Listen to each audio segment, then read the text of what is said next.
In the past NBA draft, NBA fans got the gist that the draft was so-called weak, and they weren't really wrong for that assumption. Just last year, we had generational athletes like Victor Wembanyama, and in other years we had prospects with tons of hype, like Cade Cunningham, LaMelo Ball, Zion Williamson, Chet Holmgren, and many more. With that being said, the next couple of NBA drafts as soon as next year will return to having solidified prospects as a number one pick. Someone who would have been a number one pick today and in this year is none other than Cooper Flagg. In the past couple of days, you've probably seen clips of Cooper Flagg playing versus the USA team in a scrimmage or playing RJ Barrett 1v1 and doing more than holding his own. When he was playing against the USA team, he was potentially playing against 12 future Hall of Famers if things keep going the way that they are. This kid is a legit 17 years old and has made some pretty nice plays against some of the best players and defenders of our generation. The last guy around his age to play versus Team USA or be involved with Team USA was 10 years ago, and that was none other than NBA 75 player and all-time great talent, NBA champion, Anthony Davis. But this isn't the first time that Cooper has wowed the masses. So let's get into it. What does Cooper Flagg do on the basketball court that makes him a generational prospect? And why many teams will be tanking for him maybe sooner than later. When you watch his game tape, what jumps off the screen to me is that he has a crazy motor.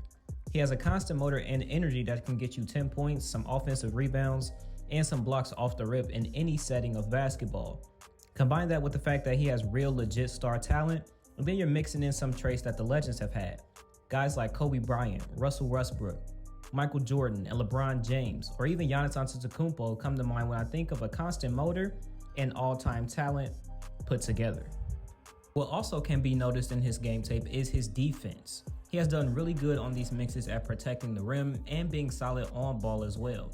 I have no doubt that from day one, guys won't really being a player that can switch 1 through 5, especially with how the game is going today, and be able to lock down players who are not inept at creating their own shot indoor space.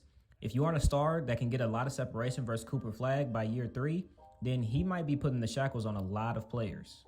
Cooper is pretty solid and good at everything right now, which means he projects to be a player with minimal to no holes in his game by around his 3rd or 4th year in the league, really. He can hit threes off the catch or the dribble, he can hit some post fades or some mid-range pull-ups, and he could definitely attack the rim and finish above or under the rim with ease. He can score without the ball as well as cutting to the rim or running in transition. Now let's move on to some player comps for Cooper Flagg, which was very tough because I feel like he takes a lot of elements from a lot of players' games, but one guy that I definitely wanted to mention was Andre Karolinko. I wanted to mention Andre Karolinko because of the size is similar. They are both wings that look forward to blocking shots. They both had a good motor and they were both pretty well-rounded, but I definitely think that this will be more of Cooper's floor opposed to his ceiling because of the shot creation that Cooper Flagg can possess, and I feel like he will be a better shooter and a better all-around offensive threat. Now, if he can reach the Andre Karolinko heights on defense, who was a pretty great defender in his era, if he can combine both of those, then I think Andre Karolinko plus would be some sort of comparison for Cooper Flagg that I think would be pretty accurate. Someone else I wanted to mention was Lamar Odom with maybe a little bit better defense. So I said Andre Karolinko minus a couple things maybe, but a Lamar Odom plus some defense and maybe a little bit more better shooting. But Cooper takes a lot of different elements, and you can see him getting, kind of comparisons to Jason Tatum. He's got comparisons to Scottie Pippen, and he's also got the comparisons to Giannis Antetokounmpo before. And all of these stem from, how he attacks the rim. A lot of it stems from his mentality and how he attacks the game. He is a very, extroverted player when he has been playing against his own level of competition. So, he is going to be great off the back, and at his floor, I definitely can see someone like a Lamar Odom or Andre Karolinko. For the last part of the video, let's discuss some teams where I think Cooper Flagg would definitely be happy to go and fit in as well. In the first place I would love to see Cooper Flagg go is the Chicago Bulls. Okay, they're a big market in the NBA. They still have some pieces that they're working around like Kobe White, Patrick Williams, and I think Cooper Flagg in a big market like that where he can really, let free, where he can really let go, let his personality shine, be marketable for the NBA. I think that would be definitely a big thing for the NBA to have the number one pick, someone that they can market in the Bulls organization who have a couple of good young pieces there still. I think that would definitely be great for the NBA as well as Flagg to fit in and get started right away.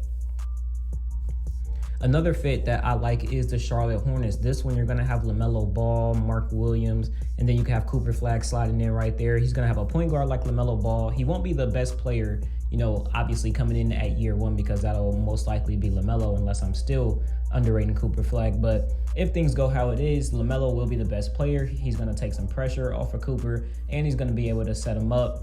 And I think that would be a great fit as well, since, you have some guys that, I'm not the vocal point of the offense from day one. LaMelo can take some pressure off, and then anyone else as well.